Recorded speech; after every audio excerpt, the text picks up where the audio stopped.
Senator Elizabeth Warren is back on the warpath against crypto, and she's going after one of the most coveted items, and that is Polymarket. I'll break it all down for you today.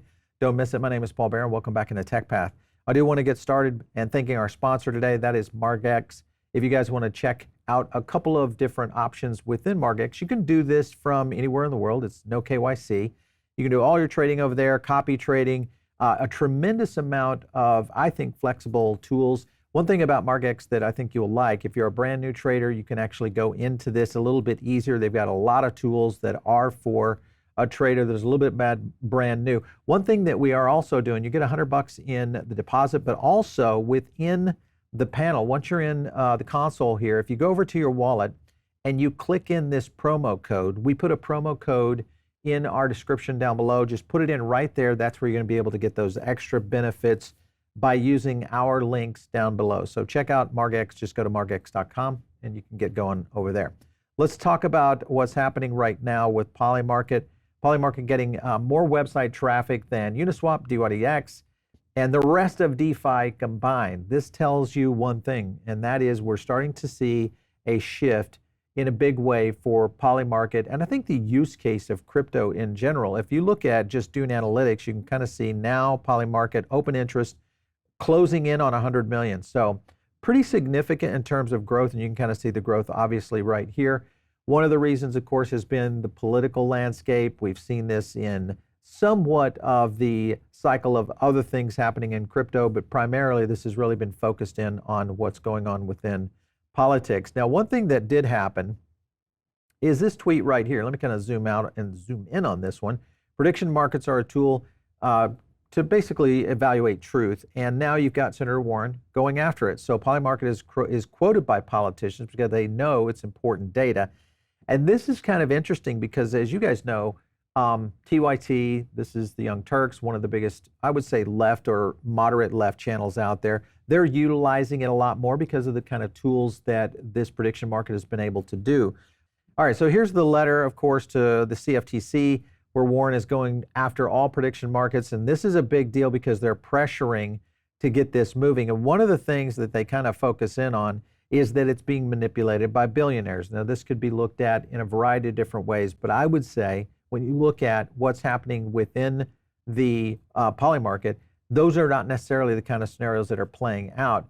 Further into this, if you look at the list of who's signing off on this letter right here, is none other than the anti-crypto army. So it is definitely one of those things that they're going after because it does look like this could be a benefit for crypto, especially as a use case. So I think we will see a little bit more pressure. Now, the CFTC is actually the bad guy here. So when you look at what they're trying to do in the light of these developments, they break down what these predictive markets would consist of for this to be illegal.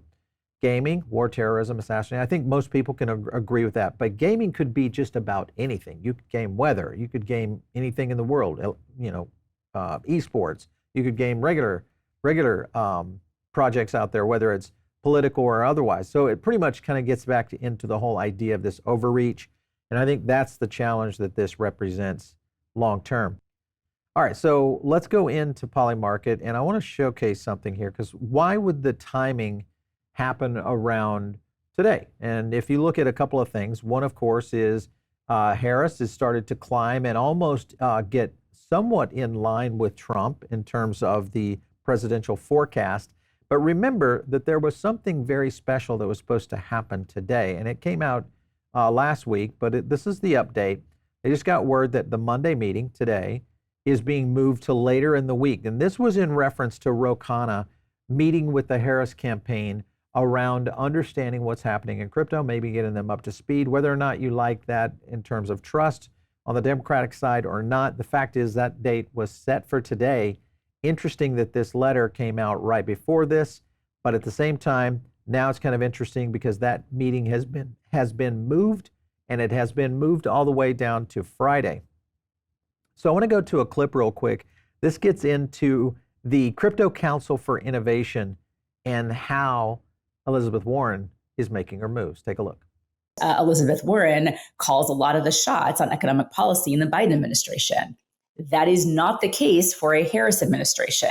Kamala Harris did not strike a deal with Elizabeth Warren to get elected, and she is not going to strike a deal. So I want to pause on this point because I thought it was so like eye-rolly how people were like, oh, Elizabeth Warren so quickly endorsed Kamala Harris. Like that means they're cronies and this and that. And I was like, it's exactly the opposite.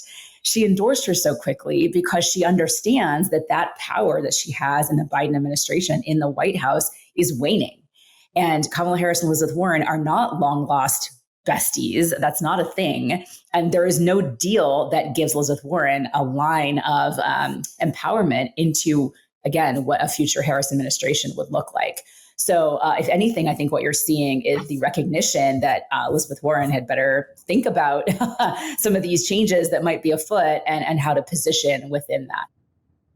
All right, so this could mean good things on either side of the aisle, meaning that if we do see a Democratic administration, especially led by Harris, that could be the end of days for Senator Warren in terms of the head of the Financial Committee.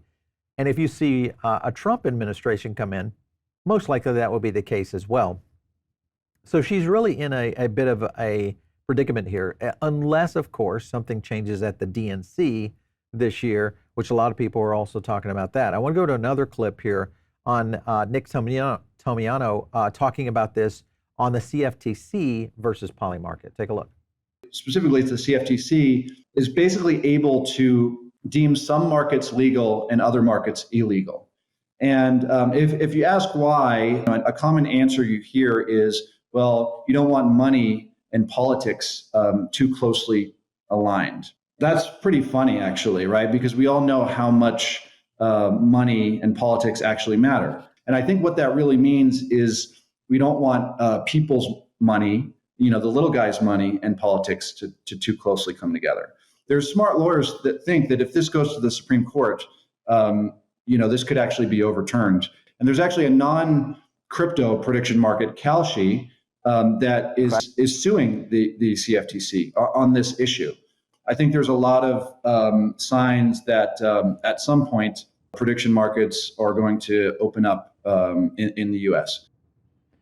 That is a factor I think that everybody needs to kind of understand because he mentions the company Kalshi.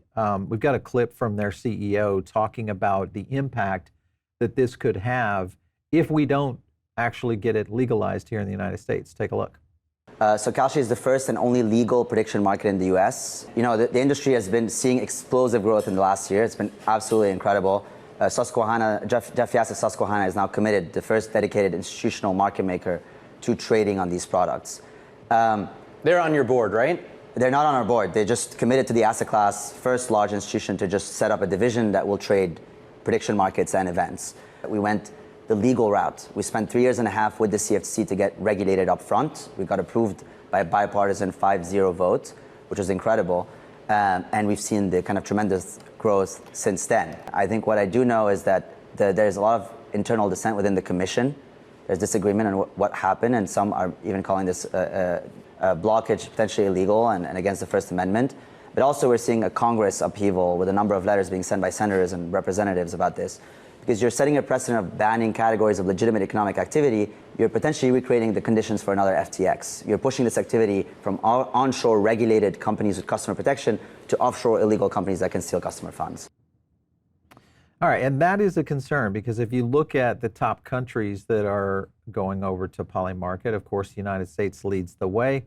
And it's likely that even some of these in the rest of the countries could be VPN, traffic itself. So it could be even much greater. All right, so when you look at Polymarket, obviously powered by Polygon, but one thing that you have to kind of consider is the engine of truth behind all of this is coming from a project that we've shown you before, and that is UMA. So what does that mean for what this could do overall? If you look at some of the historical analysis of this, this is kind of interesting. Vitalik created the idea for UMA back in 2014. This is insane for that to be that old and now starting to have what could be an impact even on the United States presidential election to showcase how real poll numbers are coming out. Because remember, Nate Silver's done polls on this in the past of these predictive analysis, but this is the first time we've started to see this in real use case to give what is really happening out there. All right, here's a note back from 2021. This was Vitalik Buterin asking or wondering if Uniswap should become an Oracle token. So he already saw this kind of coming down as a potential, especially around a DeFi system. So I think the fact that this has been going on this long and the fact that we've started to see real use case is pretty interesting, for the future of this. Also, if you look at Vitalik's investment side of it, this is around 45 million investment in Polymarket, well over 70 million overall. This company is starting to become a very big power player, maybe in a global predictive market that we may start to see in a legal scenario playing out very soon. All right, so I have another clip here that we'll get into a little bit of the utility of UMA. It does have a unique use case that's a little bit different than most projects out there, so take a look. We are going to explore how you can earn up to 34% APR on your UMA tokens by staking and voting on disputes in the optimistic Oracle. Here's how you do it. Select Stake to choose how many of your UMA tokens you want to stake, and then approve and confirm in your wallet. Once your UMA is staked, you will be able to participate in active votes. Remember, if you vote accurately, you will be rewarded. But if you vote inaccurately, you will be penalized and lose a portion of your staked funds. The accurate vote is whatever the majority of voters end up voting for. When a vote becomes active, simply choose your position, sign the transaction, and commit your vote. You will be able to track how many votes you've participated in and your current earnings rate. You will have the choice to compound your rewards by staking them or claim them straight to your wallet.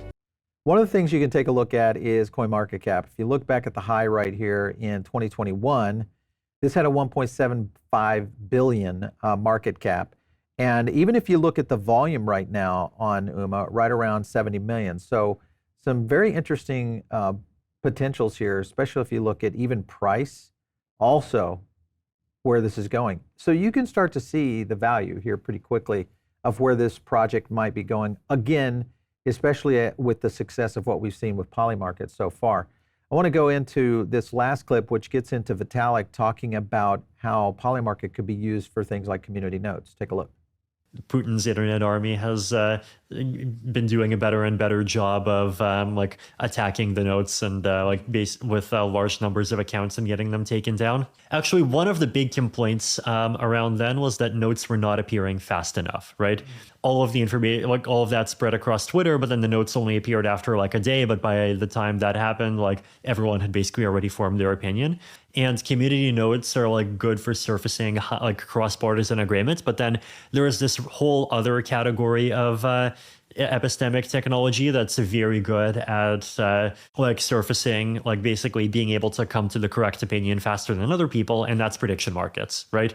And prediction markets have really been having a moment in the past year, right? Polymarket has been getting a lot of attention, and that's the one on Ethereum. So maybe you could argue that there's some kind of prediction market-y thing that you can sort of potentially insert into community nodes. If you had to make a very first pass naive one, where you could just do a thing that just says, if you vote in a way that reflects future consensus after 2 days, then your votes start being counted more, right? And that's a way of inserting sort of a little bit of prediction marketness into this thing that by itself is a consensus finder, right? I mean, I know, I talk to, Jay Baxter from Community Nodes regularly, and he's definitely, very aware of all of the problems that I mentioned, and is tracking, how bad they are and how the mechanism can be improved. So he's hitting on a lot of things, and this is really around the awareness of truth. And imagine if this is the case around everything from deepfakes to AI, the use case along with misinformation. All of this could be solved with something like a Polymarket engine. Back to the point of UMA, this could actually be somewhat bigger in terms of an opportunity of where this token could go. All right, if you guys are not part of the Diamond Circle, make sure and jump in right now. We do these kind of videos for you. Get a little deep dive on some of the things that are happening in the crypto markets and blockchain in general. Make sure and subscribe to the channel. Follow me out there on X @PaulBaron. We'll catch you next time right here on TechPath.